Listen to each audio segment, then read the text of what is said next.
ব্যবস্থাপনার উপকরণ। আমরা ইতিমধ্যে বলেছি যে ব্যবস্থাপনার যে ৬টা উপকরণ রয়েছে তার মধ্যে সর্বপ্রথম যে উপকরণটি রয়েছে সেটা হলো মেন বা মানুষ।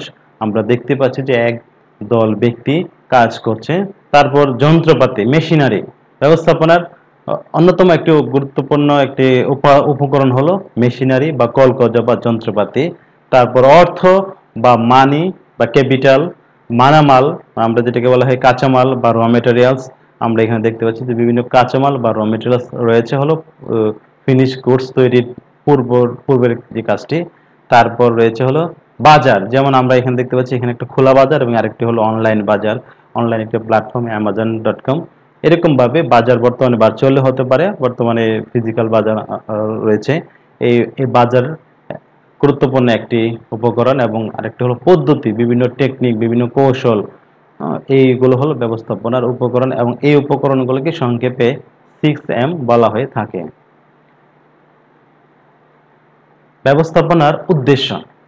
ব্যবস্থাপনার উদ্দেশ্যকে প্রাথমিকভাবে দুইটি উদ্দেশ্য ধরা হয়, একটি হলো প্রাথমিক উদ্দেশ্য এবং আরেকটি হলো গৌণ উদ্দেশ্য।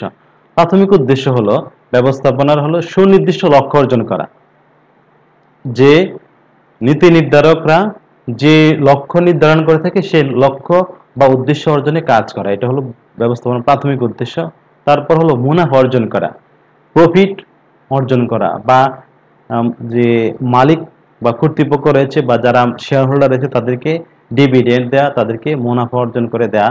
তারপর হলো অস্তিত্ব রক্ষা ও উন্নয়ন, তাদের ব্যবসায়ী দীর্ঘদিন টিকে থাকা বা ব্যবসায়ী টিকে থাকা এবং উন্নয়ন করা এবং আস্তে আস্তে তাদের যে অবস্থান সেই অবস্থান আরো মজবুত করা।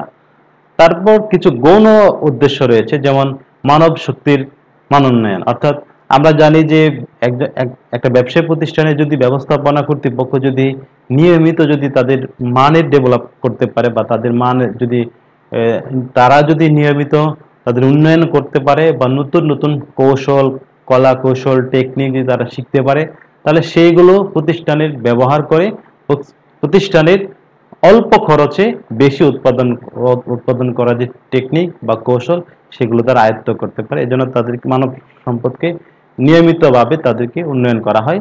এবং বস্তুগত উপকরণাদির সদ্ব্যবহার, যে বিভিন্ন যে বস্তুগত উপকরণ রয়েছে, কাঁচামাল বা অন্যান্য যে বস্তুগত উপকরণ রয়েছে, এই বস্তুগত উপকরণগুলোর যথাযথ ব্যবহার নিশ্চিত করা বা যথাযথ ব্যবহার করা একটা উদ্দেশ্য। তারপর সম্প্রসারিত বাজার সৃষ্টি ও অধিক উৎপাদন, বাজার সৃষ্টি করা, বাজার সম্প্রসারণ করা, বাজারকে দেশীয় যদি কোনো এলাকার এক বাজার নির্দিষ্ট থাকে তাহলে এলাকাকে ব্রড করা, অন্য এলাকায় মানে নিয়ে যাওয়া। যদি কোনো দেশের মধ্যে সীমাবদ্ধ থাকে তাহলে অন্য দেশে নিয়ে যাওয়া। যদি কয়েকটা দেশের মধ্যে সীমাবদ্ধ থাকে তাহলে পৃথিবীর সারা বিশ্বে সারা সব দেশগুলোতে এই বাজার সম্প্রসারণ করা। এগুলো হলো ব্যবস্থাপনার গৌণ উদ্দেশ্য। আরো কিছু গৌণ উদ্দেশ্য রয়েছে ব্যবস্থাপনার, যেমন প্রতিযোগী মূল্যে উন্নত মানের পণ্য সরবরাহ করা। প্রতিযোগীরা যে পণ্য সরবরাহ করছে বা যে মূল্যে সরবরাহ করছে সেই মূল্যেই নতুন নতুন পণ্য বাজারে সরবরাহ করা। তারপর নতুন পণ্যের উন্নয়ন, নতুন নতুন পণ্য বাজারে আনা, নতুনত্ব আনা, নতুন পণ্য আনা। তারপর হলো সর্বোচ্চ গ্রাহক সেবা নিশ্চিত করা, যারা কাস্টমার রয়েছে বা যারা গ্রাহক রয়েছে তাদেরকে তাদের সর্বোচ্চ সেবা নিশ্চিত করা বা তাদেরকে অগ্রাধিকার দেয়া।